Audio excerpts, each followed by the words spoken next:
여의도 사사건 건입니다. 오늘은 진수희 전 보건복지부 장관, 최재성 전 청와대 정무수석이 함께하겠습니다. 안녕하십니까? 네, 안녕하세요. 총선이 이제 8일 앞으로 다가왔습니다. 선봉에 서 있는 여야 대표의 메시지도 갈수록 더 선명해지고 있는데요. 잠시 영상 보고 시작하겠습니다. 선량한 시민들이 범죄자들 앞에서 주눅 들고 기죽을 필요가 없습니다. 여러분, 우리가 이깁니다. 저희는 그렇게 막아야 될 범죄도 없고 복수해야 될 대상도 없습니다. 오로지 우리는 여러분뿐입니다. 우리가 여러분을 위한 정치를 해주십시오. 왜 여러분이 그 사람들을 지켜주는 도구가 되어야 됩니까? 우리가 여러분을 지켜드리겠습니다. 국민의힘은 선거 때만 되면 그랬어요. 엎드려 절하고 눈물 흘리고 내가 이번에는 진짜 잘하겠다 그랬지만 결론은 똑같았습니다. 그들의 눈물과 사과는 제가 장담하는데 4월 10일까지가 유효기간입니다. 야권이 과반수 해도 되지 않냐 이렇게 생각할 수 있지만 과반수를 야권이 차지를 하고 있어도 단독으로 민주당이 과반수를 하지 못하면 의사결정 자체가 너무 지연됩니다. 예, 기본적으로 여당은 2조 심판, 야당은 정권 심판을 외치는 구도인데요. 지금 시점에서 양당의 핵심 기조가 고스란히 담긴 발언들이거든요. 자, 여야 대표 메시지 어떻게 보셨는지 오늘 처음 나오신 진수희 전 장관께서 먼저 말씀해 주시죠. 일단 먼저 한동훈 그 선대위원장의 메시지를 보면 투 트랙인 것 같아요. 민주당의 이재명 대표와 이제 그 조국 혁신당의 조 대표를 향해서는 굉장히 강도 높은 범죄자 연대라는 네이밍을 붙이면서까지 굉장히 강하게 그 비판을 하고 있고, 예. 그거는 이제 지지자 결집용이기도 할 것 같아요. 그리고 이제 또 한 트랙은 중도층을 향해서 그동안 우리가 잘못한 거 반성하고 앞으로 잘하겠다는 취지의 그 읍소 전략이랄까, 그렇게 투 트랙으로 하는 것 같고요. 예. 그 이길 수 있다, 이겨야 한다라는 당위도 지금 지지자를 향해서 강조를 하고 있는 것 같고요. 이재명 대표는 예. 지금 보니까요, 단순히 그냥 일당이 아니고 단독 과반을 이야기를 하고 계세요. 그거는 상당한, 지금 말씀하는 이 분위기에서도 상당한 여유, 자신감이 느껴지는데, 지금 표정 관리에 들어간 것 같은데 표정을 관리를 못 하시는 것 같아요. 그게 다 이렇게 드러나시는 것 같은데, 아마 이제 여당의 읍소 전략에 속으시면 안 된다 이렇게 국민을 향한 메시지를 내놓고 있는데, 통상 선거판에서는 그 대세 편승 효과도 있지만 또 언더독, 그 약자를 좀 응원하는 그런 효과도 있기 때문에 그걸 이제 차단하기 위해서 저런 말씀을 하시는 게 아닌가 싶고, 그러면서 이제 지지자들, 그러니까 지금 조금 판세가 여유가 있다 생각하면서 민주당 지지자들 가운데 이렇게 느슨해질 수도 있는 걸 좀 다잡는 그런 메시지를 내놓고 계시는 것 같습니다. 예, 언제든 또다시 어떻게 또 요동칠지 모르는 게 또 판세 아니겠습니까? 자, 최재성 전 수석님, 지금 여야 대표의 메시지 어떻게 보셨어요? 우선 이제 한동훈 비대위원장 같은 경우가 읍소 작전 이렇게 얘기를 하는데 이재명 대표가 그렇게 얘기했죠. 네. 그런데 읍소 같지가 않아요. 그다음에 이제 심판을 얘기하는데 심판론도 총천연색이에요.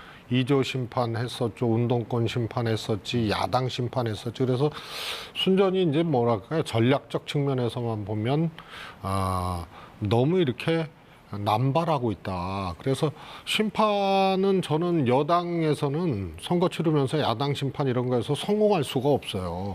왜냐하면 이게 현 정권에 대한 이제 평가이고 하기 때문에.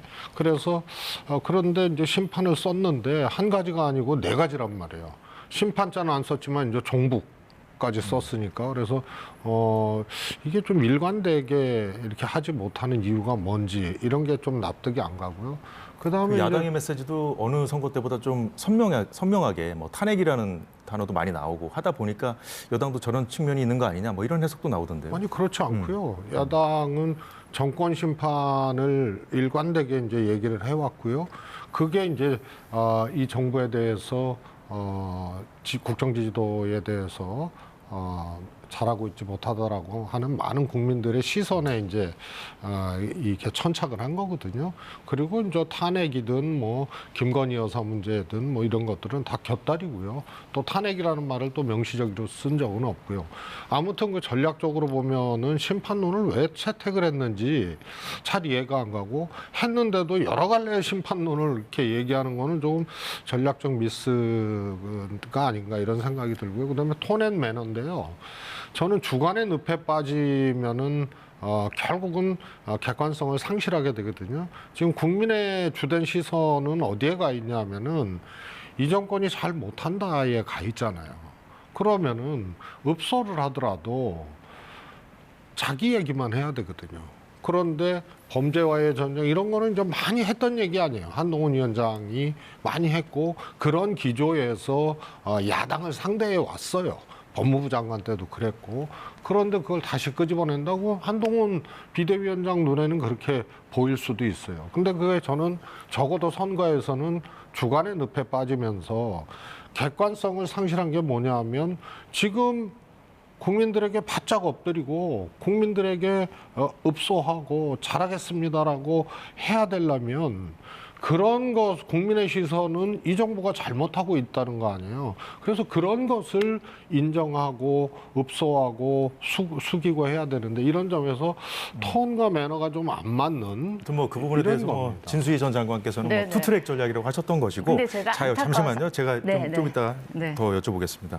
자, 이렇게 여야가 총력전을 펴는 와중에 문재인 전 대통령이 눈에 띄고 있습니다. 이틀째 PK 지역에 출마한 민주당 후보들 지원 유세를 이어가고 있는데요. 70평생 이렇게 못하는 정부 처음 본다. 무지하고 무능하고 무도하다고 말하기도 했습니다. 자, 이거 좀 바로 진 전 장관님께 먼저 여쭤보죠. 네. 먼저 하시고 싶었던 말씀까지 좀 덧붙여 주셔도 되고요. 네. 사실 그 퇴임하면서 문재인 전 대통령이 잊히고 싶다고 하지 않았습니까? 맞습니다. 왜 제가 또 그 나왔을까요? 말씀을 드리고 싶었는데요. 퇴임하실 때 잊혀지고 싶다라고 말씀하셨던 부분을 제가 상기시켜 드리고 싶고요. 먼저 그다음에 5년 만에 정권을 내준 대통령께서 하실 말씀은 저는 아니라고 봅니다. 뭔가 이 정책적인 무능이나, 그러니까 이제 부동산 정책이라든지 지난 정권도 인사 실패도 굉장히 많지 않았습니까? 그런 실패를 통해서 5년 만에 정권을 내줄 수밖에 없었던, 그래서 이번 선거에서는 당 내에서조차도 문재인 정부에 같이 일하셨던 분들은 정권 교체에 책임을 져라 그러면서 공천 때도 그 문제가 굉장히 부각이 되지 않았었습니까? 그런데 잊혀지고 싶다 했던 문 전 대통령, 5년 만에 정권을 내준 대통령이 하실 말씀은 전 아니라고 보고요. 또한 전직 대통령이 저렇게 선거 전에 본격적으로 참여한 사례를 저는 기억이 나지 않거든요. 아마 첫 번째 사례인 것 같은데, 그거는 아마도 지난번 그 이재명 대표 주도의 그 공천 파동 때 친문 후보들이 좀 상대적으로 불이익을 겪고 좀 그 고초를 겪은 데 따른 위로 차원이라고 할까, 그때 마음이 많이 상했던 걸 내색을 못 하시고 이번에 선거전을 통해서 주로 이제 부산 지역의 친문 후보들을 돕고 계신 게 아닌가 싶은데, 자꾸 저런 전직 대통령이 선거전에 직접 뛰어드는, 참전하는 저런 사례를 저는 만들면 저는 좋지 않다고 봅니다. 그래서 뭐 여당에서는 뭐 노골적인 선거 개입이라는 비판도 나오고 있습니다만, 최전수님 어떻게 보십니까? 지금 공천 과정에 대한 어떤 그 실망, 그런 것들이 좀 있었기 때문에 지금 딱 본인이 좀 돕고자 하는 그런 후보들만 몇 명 딱 이제 골라서 이렇게 뭐 지원하신다 이런 취지로 말씀을 해주셨는데, 사실 그 문재인 전 대통령하고 이재명 대표 간의 어떤 사이가 그렇게 썩 좋지 않다고 지금 알려져 있지 않습니까? 어떻게 보세요, 지금 이런 행보는? 아니, 근거가 없잖아요. 알려져 있다는 말이 어디에 뭐 보도가 됐는지 누가 전언을 했는지 모르겠는데, 이제 이번 공천 과정에서 친문 대 친명 간의 어떤 대립구도 생긴 거, 그런 거는 그냥 언론이 만든 허상이라고 보시는 거예요, 그러면? 아니, 저는 그렇다고 보는 것이 정치인들 또 일반 사이에서도 생각이 똑같을 수가 없죠. 그런데 그런 것들이 표출이 됐다거나 혹은 또 충돌이 일어났다거나 뭐 이런 흔적들이 전혀 없잖아요. 그런데 그랬을 것이다 이런 것은 그러면 뭐 이재명 대표하고 문재인 전 대통령하고 생각과 철학이 다 똑같아야 된다는 것을 전제로 추측을 하는 게 아니라면은 저는 온당치 않고요. 적어도 표출되거나 부대낀 적이 없고 적정하게 왜 문재인 대통령도 공천 과정에서 아쉬움이 없겠어요. 이렇게 관전자 입장에서. 그러나 그것을 표출하거나 그것이 이제 소리가 나게 하거나 이런 것들은 없었기 때문에요. 저는 그것을 뭐 추측해서 얘기할 문제는 아니라고 봅니다. 예, 문재인 전 대통령 행보에 대한 말씀까지 잘 들었고요. 지금부터는 각 당의 상황 살펴볼 건데 오늘은 민주당부터 가보겠습니다. 2020년 서울 잠원동의 31억 원대 아파트를 사면서 대구 수성 새마을금고에서 당시 대학생이던 딸 명의로 사업자 대출 11억 원을 받은 경기 안산갑의 양문석 후보, 사업자 대출을 받아서 사실상 아파트 구입 자금으로 쓴 건데요. 새마을금고 중앙회가 양 후보 딸이 제출한 서류를 확보해서 대학생 신분으로 사업자 대출을 받게 된 경위와 사업 증빙을 위해서 제출한 물품 구입서 등 각종 증빙 서류의 위변조 가능성까지 살펴보고 있는데요. 새마을금고는 대출금이 아파트 매입 자금으로 쓴 사실이 확인되면 회수하겠다며 총선 일정은 고려하지 않고 검사 결과를 발표할지 논의 중이라고 밝혔습니다. 또 수성 새마을금고 측은 새마을금고가 사업자 대출을 제한했다는 양 후보 주장에 대해서 사실이 아니라고 반박하기도 했습니다. 이건 최전수 총리께 먼저 여쭤보죠. 이른바 양문석 리스크, 이 상황 어떻게 보고 계십니까? 저는요. 우선은 좀 특이한 것이 뭐 양문석 후보의 이런 문제라든가 이런 것에 대해서 저는 뭐 두둔하거나 혹은 뭐 이럴 필요는 저 스스로는 뭐 못 느끼고 있는데요. 우선 새마을금고가 이렇게 발빠르게 움직이는 것도 굉장히 이것도 보기 드문 이제 풍경인데요.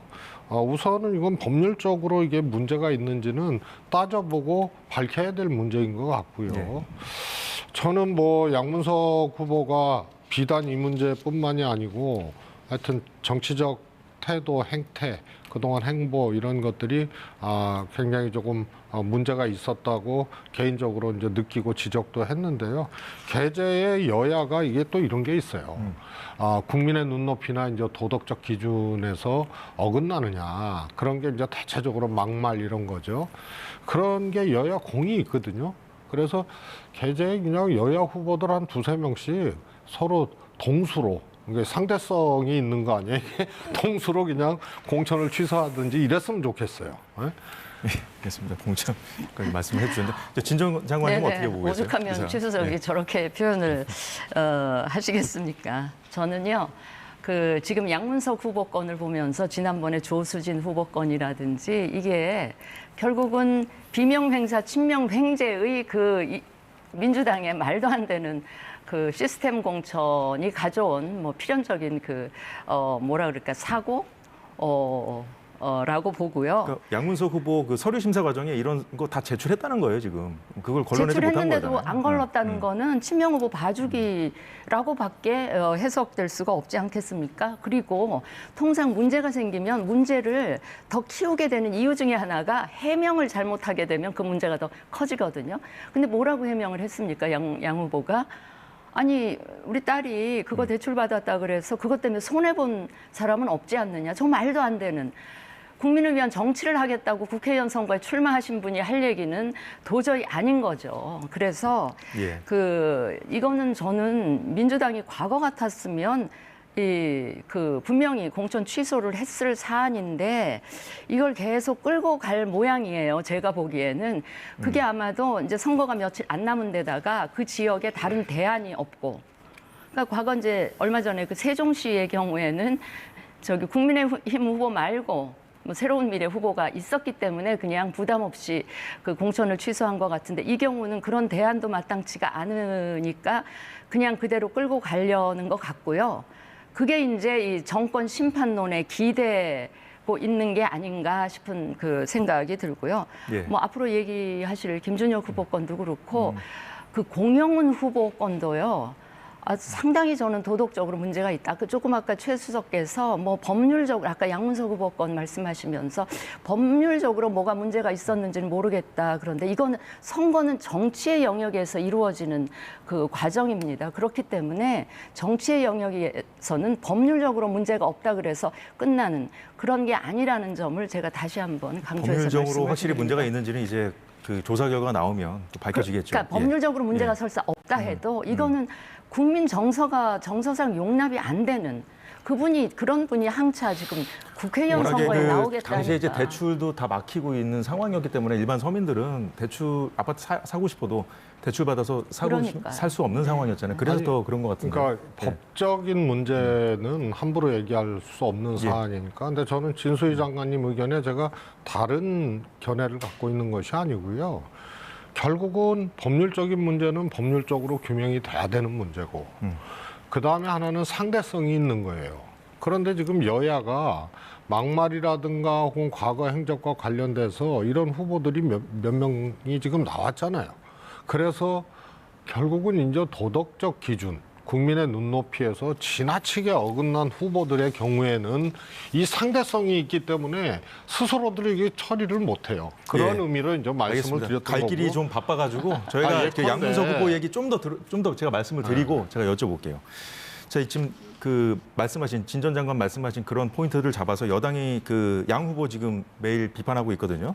이런 상황에서 양문석 후보 아파트를 처분해서 새마을금고 대출금을 긴급히 갚겠다. 처분 과정에서 손해가 발생하면 감수하고 이익이 발생하면 공익단체에 기부하겠다고 밝혔는데, 자, 진 전 장관님께 먼저 여쭤볼게요.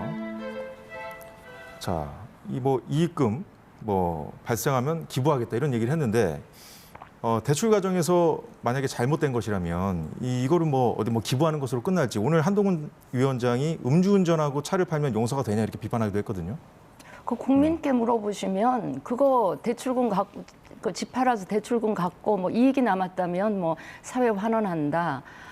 그래서 이 해결이 될 수가 있을까요? 그러고 나서 이제 국회의원 선거 이기면 그냥 국회의원직은 하시겠다는 거 아닙니까? 그래서 저는 그거는 야당 강세 지역이 있지 않습니까 지금? 야당 강세 지역이니까 아마 이제 당선될 걸 염두에 두고 저는 몇 년 전에 김의겸 그 후보라 그래야 되나 그 대변인께서 동작동에서 흑석동에서 예. 그 하셨던 그거랑 같은 이야기를 하고 있는데 저는 국민 정서가 이걸 용납을 못할 것 같습니다. 그 지역구에서는 당선이 될 수 있어도 전체 국민에게 물어보면 다 이거는 그 옳지 않다 이렇게 생각을 할 것 같습니다. 예, 최전수석님, 그 민주당은 일단 당 차원에서는 뭐 개입하지 않겠다는 그런 상황이고요. 그 상황에서 이제 이렇게 본인이 이제 입장을 밝혔단 말이죠.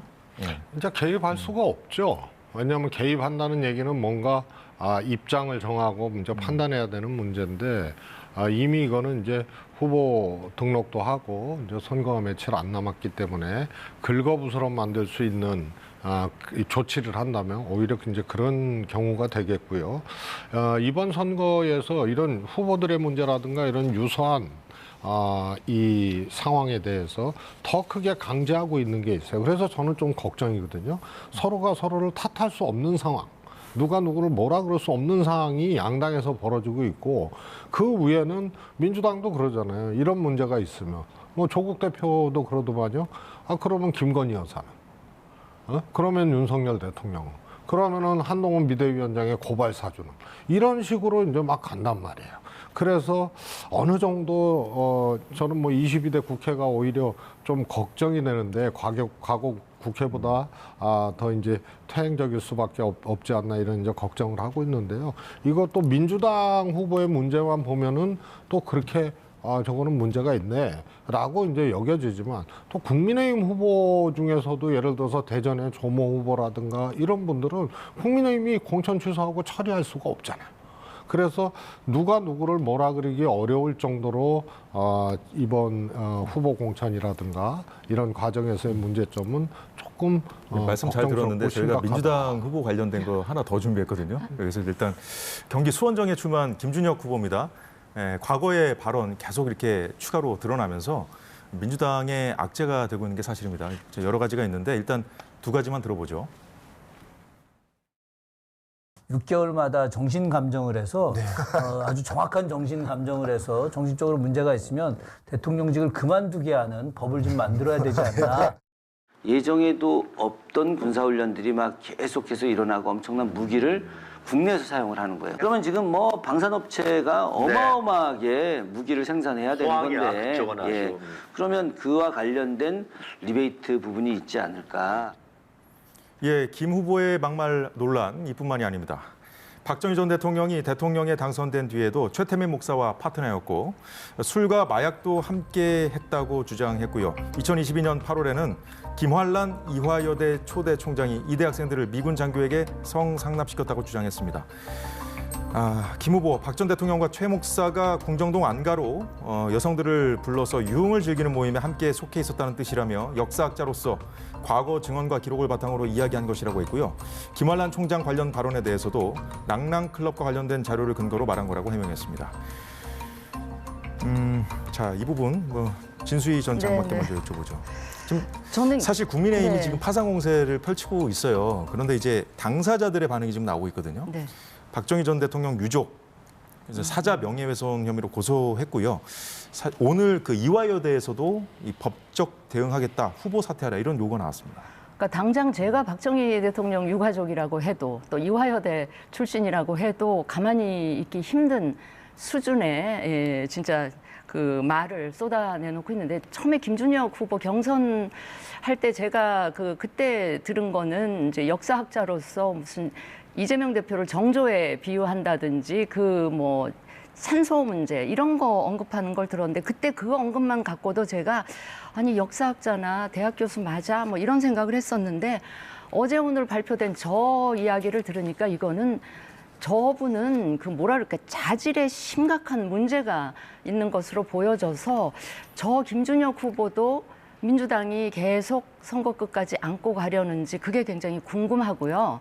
제가 차제에 이거는 민주당 공격하는 얘기는 아니고 이런 건들이 후보 등록한 이후에 계속 후보 자질에 관한 것들이 추가적으로 드러나는 걸 보면서 이게 우리가요 제도적으로 좀 보완할 필요가 제도적으로 있겠다. 보완해야 된다. 공천을 선거 있기 한 6개월 전쯤에 공천을 다 마무리하도록 하고 그 이후에 언론에서든 어디서든 이제 검증 과정을 거치게 되면 후보 등록하기 이전에 좀 정리가 되는 그래야지 국민들 앞에 좀 그래도 자질 있고 깨끗한 후보를 각 정당이 내놓을 수 있지 않을까 싶어서 이거는 여야 간에 좀 이번 총선 끝나면 제도적인 보완을 좀 했으면 좋겠다는 말씀을 드립니다. 예, 발언 논란은 여당에서도 불거졌던 이슈죠. 아까 최전성님 말씀대로 지금 진 전 장관님도 어쨌든 여야 공이 또 제도적으로 좀 보완할 필요가 있다 이렇게 말씀을 해주셨는데 어떻게 보세요? 우선은 이제 임명직 공직자의 경우하고 선출직 공직자, 다시 말해서 선거를 통해서 대표를 뽑는 이런 경우에 해당하는 공직자는 조금 제도 보완이라는 측면에서도 조금 다르게 접근을 해야 된다고 보고요. 고위공직자들이 이제 청문회 같은 경우도 보완을 해야 되는데 좀 다른 각도고요. 국회의원 후보자나 선출직 같은 경우에는 각 정당의 공천이거든요.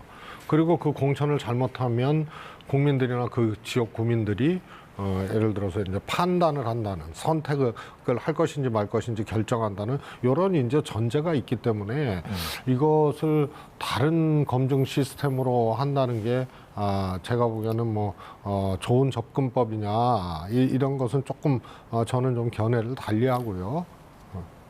그렇습니다. 예, 이 김준혁 후보 이슈에 대한 두 분의 말씀까지 잘 들었고요. 자, 여당의 호재였는데 악재가 될까 우려하고 있는 이슈가 있죠. 지금부터는 의대 증원 문제 관련 상황 살펴보겠습니다. 대통령 담화가 어제 오전에 나왔고 이후 성태윤 대통령실 정책실장의 설명이 있었습니다. 2,000명이라는 숫자가 절대적인 수치라는 입장은 아닙니다. 2,000이라는 숫자에 매몰되지 않고 합리적인 근거가 제시된다면 정부 정책을 더 좋은 방향으로 바꿀 수 있다. 예, 진수희 전 장관님 마침 나오셨으니까 전 보건복지부 장관으로서 지금 사실 그 원칙을 포기하지 않겠다 이런 입장이긴 한데 지금 유연한 대응을 강조하고 있거든요. 근데 사실 지금 보면 여기에 걸맞춰서 우리도 그럼 안을 내겠다 이렇게 의사단체들은 나오고 있지 않아요. 아직 이와 관련된 입장은 아직 나오고 있는 상황은 아니거든요.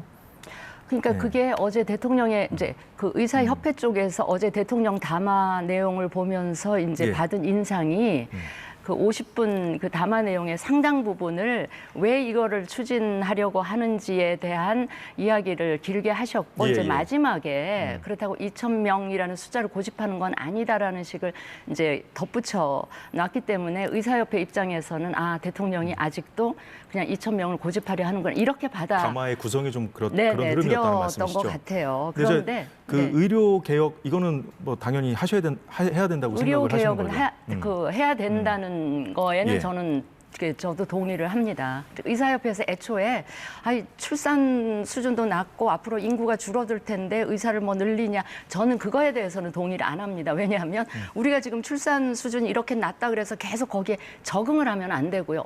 어떻게든지 출산율을 높여서 인구 문제, 그 인구 위기를 막아야 되는 노력도 하면서 이 의사 증원도 이 의료 개혁도 해 나가야 되는데 제가 생각하는 문제의식은 이런 겁니다. 그 의사 증원 규모라는 게 예. 마치 정답이 하나밖에 없는 하나여야 되는 시험 문제는 아니잖아요. 그러니까 어쨌든 여권에서도 네네. 이거를 뭐 조건부이긴 하지만 네. 그 의사단체에서 가지고 오면 안을 가지고 오면 정수 문제까지 포함해서 지금 얘기를 해볼 수 있다는 거 아니에요 지금? 가지고 오면이라고 이렇게 하시지 말고 의사 단체라고 해도요. 예. 다 조금씩 이해관계가 달라요. 그러니까 대형 병원에 있는 의사, 개업 의사 뭐 이렇게 조금씩 다르기 때문에 또 의과대학 학생들, 교수들 조금씩 입장이 다르기 때문에 예. 그 사람들 모여서 너네끼리 합의해서 단일안을 갖고 와라 이렇게 하시지 마시고 정부가 그 대표되는 분들 다 한꺼번에 모아서 좀 큰 라운드 테이블을 형성한 다음에 다 이야기를 듣고 그 가운데 또 조율할 건 조율하고 하면서 시간이 좀 걸리더라도 계속 만나고 그 예. 얘기를 하면서 토론하면서 컨센서스를 이렇게 조금씩 모아가는 저는 그 과정이 필요할 것 같은데 그 사회적 그 협의체를 좀 구성하자 이런 제안도 하지 않았습니까? 그렇죠. 그러고 제가 한 가지 좀 아쉬웠던 게 지금 지난 정권들에서 9번 시도했다 9번 실패했다고 하지 않습니까? 예. 그래서 아마 윤 대통령은 그럼 이번 정부에서는 어떻게든 성공을 시켜보겠다라는 과 의지를 굉장히 가지신 것 같은데 그랬다면 9번 실패, 그러니까 우리가 실패를 통해서도 교훈을 얻고 팁을 얻을 수 있잖아요. 그러니까 예. 9번 실패하는 과정에 어떤 일이 있었는지 실패한 원인이 뭐였는지를 좀 우리 그 실무자들이 면밀하고 치밀하게 파악을 해서 거기로부터 성공의 팁을 가지고 좀 더 치밀하게 시나리오를 짜서 이 그 예. 프로젝트를 시작을 했더라면 하는 아쉬움이 있는 거죠. 너무 성급하게 예. 서두르지 마시고. 근데 이제 이런 상황에서 이제 시민단체인 경실련에서도 이 선거 유불리를 따지지 말고 그 양보할 사안이 아니다. 여당을 향해서 정부의 발목을 잡을 게 아니라 좀 여당도 좀 동참해라 이런 얘기도 나왔습니다. 근데 선거를 앞두고 추진돼서 이제 상황이 좀 복잡해진 측면이 있지 않습니까? 그렇다고 해서 무조건 후퇴하는 것이 맞느냐 이런 얘기도 좀 나오긴 나와요, 사실. 아니, 지금 근데 여론은 그렇지만. 예. 2,000명 증원하겠다고 이제 시동을 본격적으로 정부가 걸었던 예. 이 총선 국면 이제 초기죠. 그때는 국민 지지도가 높았잖아요. 그런데 왜 그냥 밀어붙이면 되지? 왜 여기서 또 어려움에 봉착해가지고 대통령이 담화도 하고 지금 해결책을 찾질 못하고 이렇게 헤매고 있나요? 또 여론도 지금 그렇게 높았던 여론들이 조사상으로는 조금씩 기울고 있고요. 그러면은 결국은 추진 방식이라든가 그 이전에 의료개혁, 의대증원 문제를 바라보는 대통령의 인식이 너무 얕았다는 거예요. 너무 쉽게 본 거고 이 문제를 풀기 위해서는 정말 엄청난 노력과 또 입체적인 어떤 정책과 또 많은 대화 설득의 과정 이런 것들이 있어야 되는데 이게 이제 과정에서 확 소위 말해서 지르다시피 했다가요. 상황이 그게 아니니까 왜냐면 국민들에게 이제 피해가 가게 생겼잖아요. 그것도 그냥 피해가 아니고 생명과 국민들의 안전에 이제 피해가 가는 최전수석께서 이런 상황이기 때문에 문재인 정부 당시에도 하려고 했었잖아요. 이게 그만큼 어려운 과제란 말이죠. 어려운 과제입니다. 근데 이제 네. 이거를 정말 세부적으로 이렇게 조율해서 이렇게 하는 과정도 쉽지가 않아요. 왜냐하면 정부가 국민의 우려라든가 따가운 시선 이런 거 다 감수하고 이렇게 정말 어느 정부 때보다 더 강하게 의지를 이렇게 보였음에도 불구하고 이게 의사 단체들 움직이는 거 쉽지 않잖아요. 아니 물론이죠. 그러니까 그 세상에 넉넉한 게 어딨어요. 근데 가장 어려운 게 이 문제인데 예를 들어서 대통령께서 R&D 예산 깎으라고 격노해가지고 막 했어도 결국은 그게 그렇게 될 수 없는 사안인데 대통령이 그걸 섣부르게 그렇게 화내시고 만졌던 거거든요. 이 문제는 여러 가지 문제 중에서도 필요한 문제지만 가장 어려운 문제인데 너무 쉽고 어떻게 보면은 조금 뭐라 그럴까 이렇게 해결책이나 다른 과정에서의 어떤 플랜이나 이런 것들을 전혀 생각하지 않고 밀어붙였다가 지금 어려움에 봉착을 한 거죠. 그걸 국민들이 보는 거죠. 그러면은 왜 계속 못 밀어붙여요? 못 밀어붙일 수밖에 없는 사안이거든요. 의사들이 예를 들어서 휴진을 한다거나 사직서를 낸다거나 계약을 또 다시 안 한다거나 이렇게 되면은 피해가 국민한테 오기 때문에 그렇죠. 그래서 첫 번째 2,000명이라는 숫자를 최소한의 숫자라고 못 받고 하고 배정까지 다 해버리고 이러니까 대화가 어떻게 되고 타결점이 어떻게 나와요? 그러니까 애초부터 좀 유연하게 했을 필요가 있다. 아니, 저는 그렇게 쉬운 문제가 아니고요. 죄송한 얘기지만 저는 이 민주당이 그러잖아요. 이재명 대표도 그러고 그 2,000명으로 그렇게 해놓고 총선 앞두고 극적인 타결을 하는 이러한 것을 연출할 것을 우려한다는 얘기까지 그건 뭐 했거든요. 야당에서 제기했던 근데 어제 시나리오고요. 대통령 네. 담아보니까 민주당이 그런 걱정할 필요가 없어요. 대통령이 아직도 생각이 안 바뀌고요. 이 사안의 중대성에 대해서 제대로 인식을 못하고 계신 것 같아요. 그러니까 2,000명이 근거 있게 한 거더라고 그 계속 강조하시다가 정리해 주시죠. 마지막에 네. 너네 통일된 의견이 있으면 갖고 와봐라 이런 건데 죄송하지만 이거 1,000명선에서 타결되고 이럴 문제가 아니고요. 의사들은 0명이에요. 근데 정부는 2,000명이라 그러고 배정까지 끝내버렸어요. 이 간극을 정부가 자초를 했기 때문에 제가 보기에는 이거 아주 어려운 상황이 됐죠. 예, 앞으로 남은 기간, 선거 기간 동안 어떤 상황들이 벌어질지 그 이후에 또 어떤 상황들이 전개될지 우리가 잘 지켜보도록 하겠습니다. 자, 지금부터는 키워드로 본 22대 총선 코너 진행하도록 하겠습니다.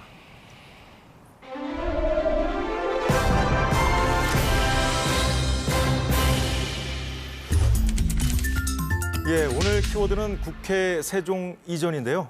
준비된 영상부터 보겠습니다. 여러분, 우리가 정치개혁하겠습니다. 정치개혁의 완성으로 여의도의 국회의사당을 충청 세종으로 완전히 이전하겠습니다. 충청의 발전, 새로운 시대가 열립니다. 충청을 대한민국의 진짜 중심으로 다시 태어나게 할 것이라고 확신합니다. 그 일이 이미 진행 중이잖아요. 다만 이런저런 현실적인 제약 때문에 못하고 있는데 이럴 때는 그런 약속을 할 것이 아니라 집행 권력을 가지고 있는 정부 여당은 그냥 신속하게 해치우면 됩니다. 야당이 반대하지 않지 않습니까? 이미 할 수 있는데 하지 않으면서 선거에 이기면 하겠다라고 얘기하는 것은 저는 그건 국민을 기만하는 행위라고 생각합니다. 예, 진수희 장관님. 네. 이게 한동훈 위원장이 사실 이 판세 분위기가 살짝 좀 변할 무렵에 이제 정책 이슈로 좀 승부를 해야 되는 여당 입장에서 꺼내온 이슈거든요. 네. 그냥 예년 선거와는 달리 이게 전국 단위의 선거가 있는데 별로 중대형 그러니까 큰 공약들이 없었단 말이죠. 그러다가 이제 모처럼 국민의힘에서 그 대형 공약, 그러니까 싸움으로 치면 이제 큰 기술이 하나 이렇게 나온 건데 그게 근데 이슈의 지속성이 없이 그냥 며칠 만에 이렇게 거의 소멸된 것처럼 되어버렸는데 그 이유 중에 하나가 이제 이 공약은 원래 이제 민주당에서 계속 그동안 여러 번 제시를 했던 거기 때문에 민주당에서 그 별다른 반론이나 논란을 일으키지 않기 때문에 이게 그냥 소멸되지 않았나 싶은 게 하나이고 다른 하나는 조금 더 입체적으로 준비를 해서 계속 그 이슈를 이어나갈 수 있는 뭔가 구체적인 게 없었지 않나 싶은 점에서 제가 한 가지 딱 아쉬운 게요. 저 한동훈 위원장이 저 공약 발표하기 바로 하루 전인가 이틀 전에 오세훈 서울시장이 강북 재구조화 프로젝트를 발표를 했었어요. 그러면 그것과 이제 국회 이전 이런 게 맞물려져서 뭔가 계속 서울 시민들, 그다음에 충청도민들 같이 관심을 갖고 그 이슈에 대한 얘기거리가 계속 이어질 수도 있지 않았나. 그래서 저는 개인적으로 원했던 게 오세훈 시장과 그 한동훈 위원장이 한번 만나서 같이 좀 협의하고 이런 것들이 국민들 눈에 비춰졌었다라면 이 이슈의 지속성이 생명이 더 길지 않았겠나 싶어서 그 조금 그 아쉬운 점이 있습니다. 예, 네. 최전수님은 어떻게 보십니까? 이게 사실 그 민주당이 뭐 주도를 했었던 이슈이기도 하잖아요. 예. 그러니까요. 한동훈 위원장이 우선은 이 국회의 세종시 이전에 대해서 면밀하게 이렇게 공부하신 것 같지는 않아요. 왜 그렇게 생각하셨죠? 왜 그러냐면요. 지금 소위 말해서 국회 세종 분원을 계획이 통과돼갖고 올 하반기에 착공 예정이거든요. 그러면 우선 이 계획을 수정해야 되잖아요. 그 완전 이전이라는 것은 그 외 것을 나중에 하도록 하겠다 뭐 그런 아닙니다. 건 아닙니까? 분원이고요. 네. 국민의힘이 반대했던 이유가 헌법 이게 위헌 소지가 있다고 계속 반대를 해왔거든요. 근데 한동훈 위원장도 법률가 아니에요. 그래서 국민의힘이 근거 없이 반대하지는 않았을 거 아니에요. 그런데 국민의힘 비대위원장이고 총선을 치르고 있어요. 그럼 우선 이거부터 검토를 해야 될 거 아닙니까? 그래서 국민의힘 반대 때문에 분원의 형태로 가는 거예요. 위헌 소지가 있다, 헌법과 충돌한다, 뭐 이런 것 때문에요. 그러면 그 문제에 대해서 최소한 코멘트를 하고 나름대로 분석하고 국회를 이전에도 이런 점에서 무방하고 그래서 국민의힘이 그동안 이전 반대를 해왔던 것에 대해서는 제가 보기엔 불충분한 논거다. 2020년경으로 기억을 하는데 김태년 당시 원내대표가 이제 그 통째로 좀 옮기자 국회를 그렇습니다. 이렇게 얘기를 한 이후부터 뭔가 그 입법 차원에서도 뭔가 조치들이 진행되지 않았습니까? 그 상황에서 그렇습니다. 그러면 그 민주당은 그러면 지금 그 제기됐던 위헌십이 아직도 지금 제기되고 있는데 당시에는 그럼 어떤 논리로 민주당도 통째로 하자고 했으니까 완전 이전을 하려고 했을 거 아니에요? 민주당은 위헌으로 안 보는 거죠. 국민의힘이 반대 이유를 위헌으로 했기 때문에 국힘이 반대하면 이거를 또 어떻게 그렇다면 합니까? 이제는 할 수 있는 거 아닙니까? 여야가 좀 협의를 한다면. 아니 그러니까 그거는 거꾸로 된 지금 지적이신 게요. 민주당은 하자 그러고 이거에 대해서 반대 안 하잖아요. 그리고 한 걸음 더 나가서 아예 법원도 옮기고 헌법재판소도 옮기고 뭐 이런 얘기까지 하거든요. 국민들의 생활적 이해하고 직접 관계없는 그게 이제 대법원, 헌법재판소 이런 것도 옮기자고 하고 심지어는 어떤 사람들은 개제 아예 행정수도 다시 한번 해보자 이렇게 얘기하는 사람도 있어요. 최소한 이거에 대해서는 반대하지 아니에요. 그러나 이게 추진되지 못했던 원인 제공자가 국민의힘이잖아요. 거기 국민의힘 비대위원장이 총선을 치르면서 이걸 공약으로 내세울 때는 최소한 이거에 대한 점검이 있어야 되고요. 또 최소한의 로드맵이라 그래야 되나요? 이런 것도 같이 제시를 해야 신빙성이 있는데 반대하던 사람들이 이거를 한다 그러니까 신뢰성이 안 가는 거고 총선용 또 던지기 공약이구나 이렇게 받아들일 수밖에 없는 거예요. 그런 점을 한동훈 비대위원장이 좀 간과했다. 저는 그렇게 보고 싶습니다. 예, 국회 세종으로의 완전 이전 공약에 대한 두 분 말씀까지 잘 들었고요. 오늘 여의도는 여기까지 하도록 하겠습니다. 지금까지 최재성 전 청와대 정무수석, 진수희 전 보건복지부 장관이었습니다. 오늘 말씀도 감사드립니다.